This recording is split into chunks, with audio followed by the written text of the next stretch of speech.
Mencekam, China siap tembak armada kapal Amerika yang dikirim Biden ke LCS.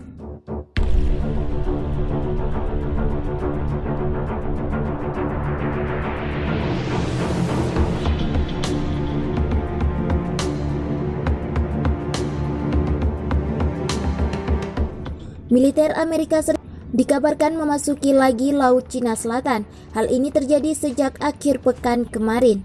Di bawah Presiden Joe Biden, kapal induk Amerika Serikat kembali merapat ke perairan ini.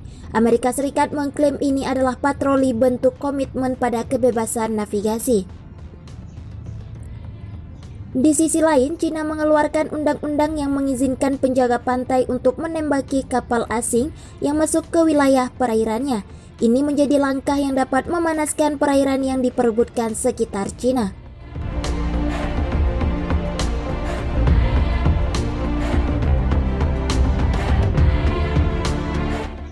Badan Legislatif tertinggi China, Komite Tetap Kongres Rakyat Nasional, mengesahkan Undang-Undang Penjaga Pantai menurut draft susunan kata dalam RUU yang diterbitkan sebelumnya.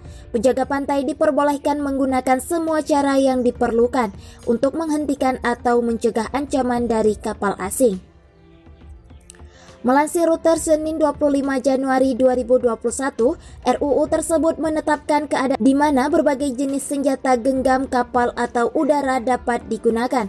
RUU ini juga memungkinkan personil penjaga pantai untuk menghancurkan struktur negara lain yang dibangun di atas terumbu karang yang diklaim Cina dan untuk naik serta memeriksa kapal asing di perairan yang disengketakan yang diklaim oleh Cina.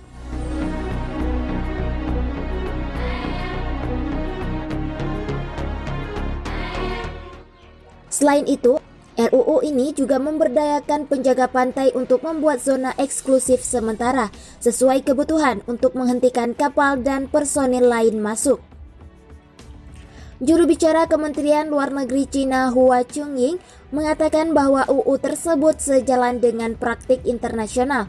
Artikel pertama dari RUU tersebut menjelaskan bahwa hukum diperlukan untuk menjaga kedaulatan, keamanan, dan hak maritim China.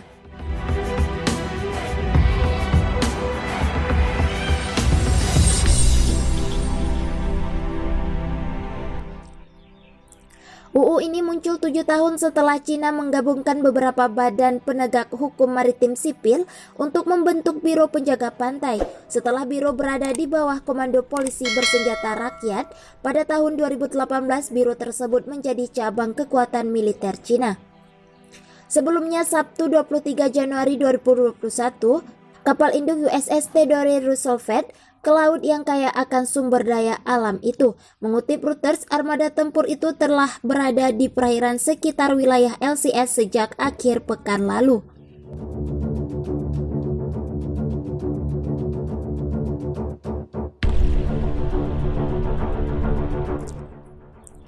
Dengan 2/3 perdagangan dunia yang melewati wilayah yang sangat penting ini, sangat penting bagi kami untuk mempertahankan kehadiran kami dan terus mempromosikan tatanan berbasis aturan yang memungkinkan kita semua menjadi sejahtera, kata Laksamana Bunda Doug Verissimo. Theodore Roosevelt datang didampingi kapal penjelajah rudal kelas Ticonderoga, USS Bunker Hill, dan kapal perusak rudal kelas Arleigh-Burke, USS Russell, ada pula USS Johann Van. China mengklaim 80% LCS melalui konsep 9 garis putus-putus. Ini membuat negeri panda kerap berseteru dengan sejumlah negara ASEAN seperti Malaysia, Filipina, Brunei, Vietnam, termasuk Taiwan. Hal tersebut membuat Amerika Serikat masuk. Saat Donald Trump berkuasa, semua perusahaan terkait aktivitas di LCS dikenai sanksi.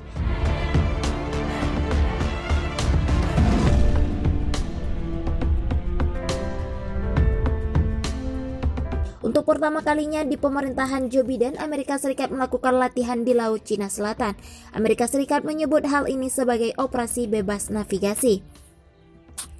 Komando Militer Amerika Serikat di kawasan Indo-Pasifik memaparkan armada kapal induk USS Theodore Roosevelt Carey Strait Group 9 memasuki kawasan Laut Cina Selatan pada Sabtu akhir pekan lalu. Kapal Theodore Roosevelt didampingi oleh kapal penjelajah rudal kelas Ticonderoga USS Bunker Hill, kapal perusak rudal kelas Arleigh-Burke USS Russell, dan USS Johan Finn. Kapal induk Amerika Serikat masuk Laut Cina Selatan bertepatan saat Taiwan melaporkan bahwa sejumlah jet tempur dan pesawat pengebom Tiongkok menerobos zona pertahanan udara mereka.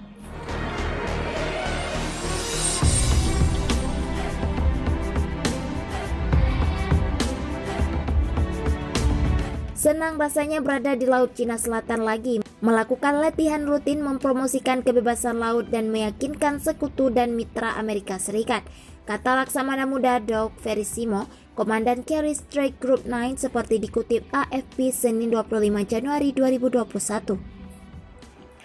Sementara itu, Tiongkok menyebut aksi Amerika Serikat tersebut mengganggu kedamaian Laut Cina Selatan. Situasi ini tidak kondusif untuk perdamaian dan stabilitas di kawasan, ujar juru bicara Kementerian Luar Negeri Tiongkok Zhao Lijian. Biden menegaskan komitmennya untuk mendukung Taiwan. Menurut Tiongkok, wilayah ini membangkang. Zhao menegaskan kembali posisi Tiongkok terhadap Taiwan. Menurut mereka, Taiwan adalah bagian dari Tiongkok dan Amerika Serikat harus mematuhi prinsip satu Tiongkok.